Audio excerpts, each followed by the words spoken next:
Ucrania finalmente se retira y pierde territorio en Kursk. Después de que el pasado 6 de agosto Occidente, la OTAN, Estados Unidos iniciaran la incursión en el Oblast de Kursk, Rusia, y todos los medios occidentales presentaran dicha operación como una auténtica genialidad, en primer término con unos objetivos que en principio no se cumplieron por parte del jefe del ejército ucraniano, ya que era tomar posiciones estratégicas dentro del Oblast de Kursk, como por ejemplo la central nuclear, donde no llegaron. En segundo término se dijo que era para hacerse fuerte en una posición dentro de la Federación Rusa con la finalidad de ir a una futura mesa de negociación y por lo tanto proponer un intercambio, es decir, que Rusia entregara parte, si no la totalidad, del territorio controlado dentro de Ucrania a cambio de la región que Ucrania tendría controlada dentro de la Federación Rusa, en este caso Kursk. Otros analistas han establecido que la incursión no solamente había sido una genialidad y un fallo por parte de los rusos, sino que también habría conseguido un objetivo estratégico clave como es el control de Sudzha, una población fronteriza con Ucrania donde está el último punto de medición del gaseoducto que atraviesa Ucrania y que provee de gas ruso a Hungría y a otros países de Europa.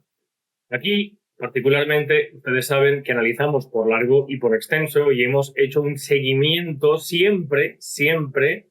dando por válidos los datos que presenta el Instituto para la Guerra de Washington, un think tank financiado por las grandes empresas armamentísticas de Estados Unidos y, por lo tanto, alineado con los intereses, con la propaganda de la OTAN y con el discurso de Estados Unidos. Sin embargo, aquí siempre hemos tomado como válidos esos datos. Pues bien, a día de hoy, con estos mismos datos publicados ayer, efectivamente, Rusia estaría avanzando en esa pequeña franja de terreno que Ucrania se habría empeñado en mantener durante más de un mes, y algunas informaciones y algunos vídeos establecen que se estarían retirando los ucranianos. ¿Por qué? Pues muy sencillo. Por la razón principal que llevamos exponiendo desde que se inició esta locura.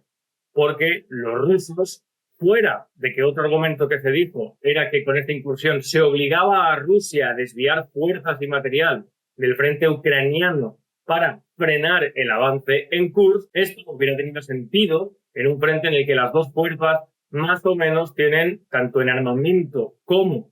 en efectivos, en número de soldados, una posición pareja. Pero lo cierto, damas y caballeros, es que esto no está siendo así, ni es así. Aunque Rusia no haya declarado el estado de guerra,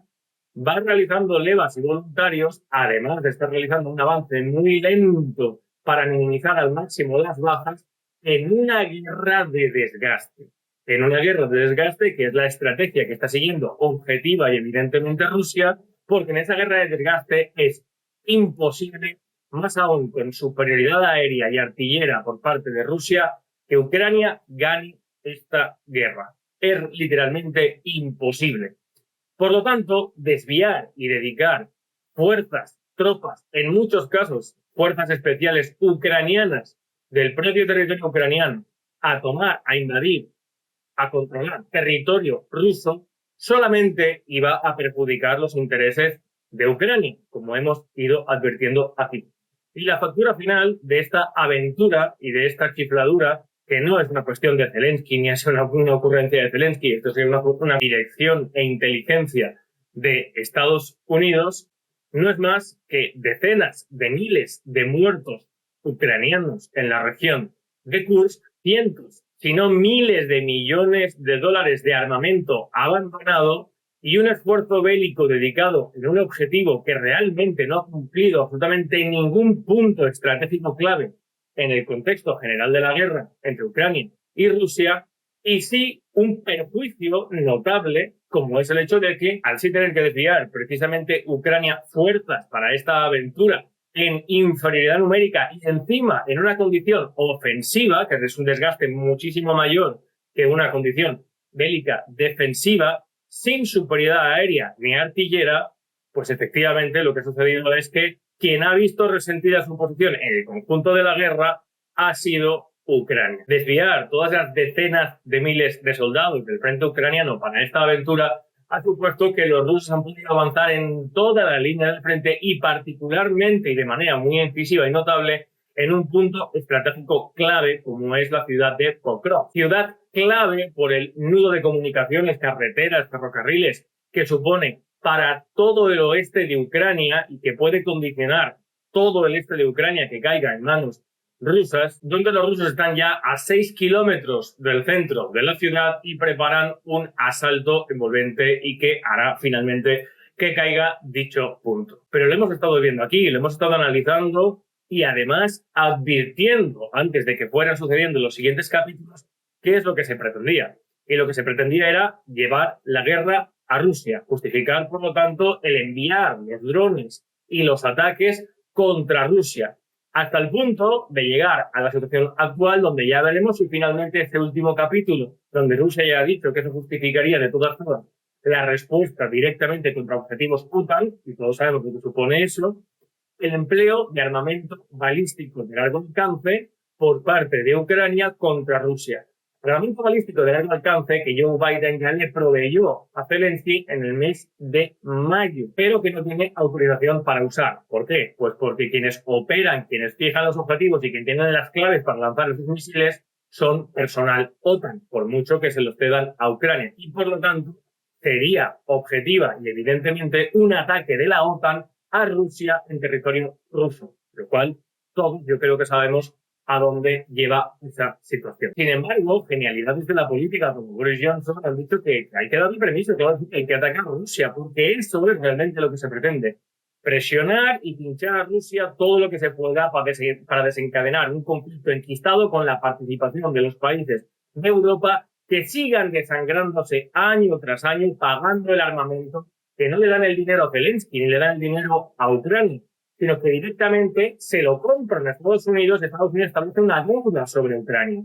Y el día de mañana, esa deuda, ¿cómo se ejecutará? Pues como ya se está ejecutando, una parte se lo está quedando BlackRock, que ya tiene el 30% del territorio de Ucrania, y otra parte será a arbitrio de elección de Estados Unidos, pues un poco para Polonia, un poco para este, otro para aquel, y eso es realmente el objetivo final de la guerra de Ucrania. Tal es así que Victoria Nuland, conocida como Fuck Europe, que se jode a Europa, frase dicha por ella en el año 2014, cuando notificaba a Estados Unidos en un cable que estaban preparando el Maidán, es decir, el estallido de la guerra de Ucrania, la guerra civil que después ha llevado a la situación actual, reconoció recientemente en una entrevista cómo fueron ellos los que, al enterarse de que se estaba firmando la paz, escasamente 2 semanas después de la invasión rusa, estaba preparando un tratado de paz,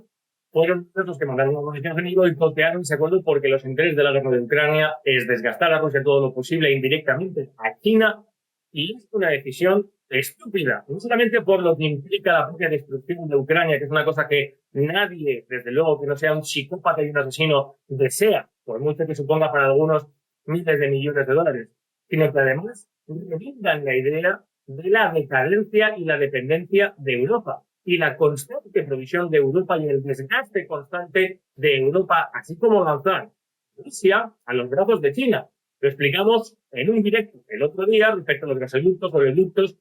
Lo que dijo Putin recientemente, que es que la principal prioridad nacional de Rusia hoy es volverse hacia Oriente, establecer nexos comerciales y logísticos con China, y cuando eso pase, por Ucrania ya estará destruida completamente, y los europeos, que lo vemos como unos cuesta abajo y sin frenos, eso sí, alimentando y sosteniendo y apuntalando a Estados Unidos en la carrera que tiene frente a China a costa de los europeos, pues diremos, bueno, venga, vamos a volver a comprar el gas barato a Rusia. Y Rusia ya tendrá construidos unos gasoductos, oleoductos con China, y ya no serán acuerdos maravillosos y fantásticos como tenía antes, por ejemplo, Alemania, donde la provisión era barata, porque tendrá otra opción. Todo esto lo analizamos en un directo que les dejo aquí, por favor, y les pido que vean y compartan. Pero, en fin, así está la situación de Kursk, que dijimos que estaría, y sin embargo el silencio de los medios de comunicación que presentaban esto como gran éxito, hoy nuevamente son cómplices de la muerte de decenas de miles de ucranianos. En fin, seguiremos informando en punto de salud y libertad.